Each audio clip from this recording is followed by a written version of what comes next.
Let's get more reaction on the story now. I'm joined by political analyst Tessa Dooms. Tessa, so what do you make of it? The EFF and the DA is not happy, for good reason, they would say. Well, the EFF gets a very free pass today because had all the coalition partners of the DA, other than the EFF, not moved to the ANC, and apparently two DA members, at least two DA members, not moved with the ANC, the EFF in the second round would have had to make a tough decision about which way it would vote. And so the EFF has been given a free pass so that Floyd Shivambu can now say that we didn't participate in whatever happens from this point onwards, which I think is a win for them. Yeah. I think for the DA, this is a very devastating loss. Number one, last week Thursday they were talking about their coalition partners as if everything was okay. This morning when their mayoral candidate was being discussed, they were talking about still having a coalition. So the fact that they were unaware that they have no coalition or could not see that this is going to happen to them today means that they are much weaker than we might have thought. And, of course, many people were saying that the DA was going to lose when Herman Mashaba resigned anyway, but they weren't worried about that. So let's talk about Geoff Makhubo. He's a man with a tainted image running one of the most powerful cities in Africa. Yeah, and from the same city where his reputation was tainted, which I think is one of the issues that has to be on the minds of the ANC in terms of reputational risk and the management of that reputation. So it has to beg the question, was he the best choice and the only choice that the ANC could offer up?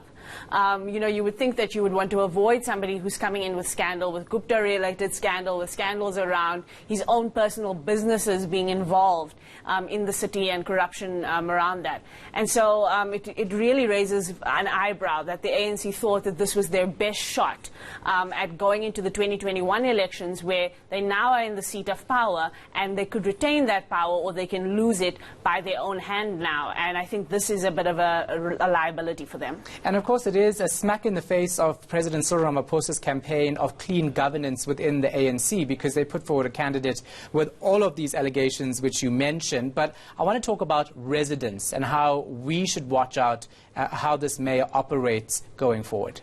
So before we talk about how the mayor operates, I think the first thing for residents and voters is to understand that when you vote, you're not voting for individuals. You're voting for parties. And so we are putting our hands and our trust into parties to make decisions on our behalf.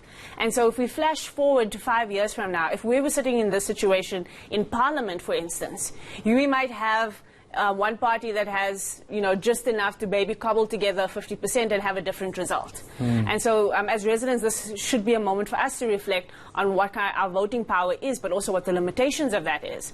And then when we have this mayor, again, the question about accountability for this mayor does not rest with the residents. And the same thing was true for Herman Mashaba. And Herman Mashaba was different in the sense that his loyalty to the DA did not seem very strong from the get-go. And so he seemed like he was very responsive to citizens, and he was willing to then work with other political parties, with civil society organizations, and engage with residents very directly in his decision-making, whereas this is a party man. And so it's going to be, the onus is on the ANC itself to hold their man accountable, but actually more importantly on those smaller parties who have now come in, who have put their names behind this man. They are going to have the onus of really holding him to high standards. Otherwise, they will be complicit in the ANC's misdeeds, if there are any, and it's going to make their job in 2021, but also 2024, much harder. Is that the case, though? Because if you look at the South African voter being sympathetic to the ANC when it comes to corruption, we're still seeing the ANC with large amounts of power in several municipalities after the 2016 elections, despite all these allegations of corruption. Do you think that the Johannesburg resident is going to remember this when we're going to the next local government elections? So what I'm asking them to remember is not necessarily their relationship with the ANC and what it's done well or not, but that the power of their vote has limitations, and they need to think about that when they're transferring that vote. So it's not just a simple thing of I'm voting someone into power, I'm actually giving a party the right to vote on my behalf. But I think where residents are much smarter and much more in tune than we think they are is the question around accountability and their desire for accountability. And I think if the ANC show themselves up now as not being able to hold to account, we have seen voters being able to say, number one, we will withhold our vote. Number 2, we will vote with an opposition party. And number 3, we will think about ways that we can circumvent processes for you and we can make things difficult for you, even if it means going to the streets. I think the last 10 years have made us a much more alive population to our own political agency. Yeah. All right, so very quickly, I want to know about how these parties work going forward, because the EFF was saying that they don't necessarily have to agree with the budget that Mokuba puts forward, and that debate in council is needed in our democracy, of course. And that's how we can hold the mayor accountable. 100%. I think coalitions being the future of this country is not a bad thing, especially for the fact that it means that everybody needs to be on their toes. Because at any moment, somebody could say, well, I'm not happy with what you're doing, and so I'm going to vote in a different direction. What the ANC has got today is a very, very fragile win. If you think about what the DA coalition had, they had the 30 extra votes of the ANC, of the EFF, against the ANC, so that they have a much stronger coalition.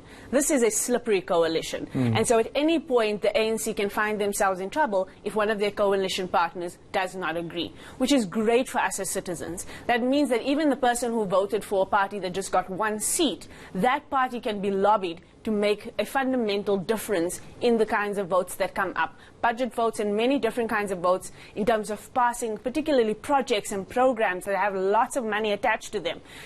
Those voters and that party, if you have a party that's a small party right now, that party has more power than you think. All right, thank you so much for your time and your insight. We do appreciate it.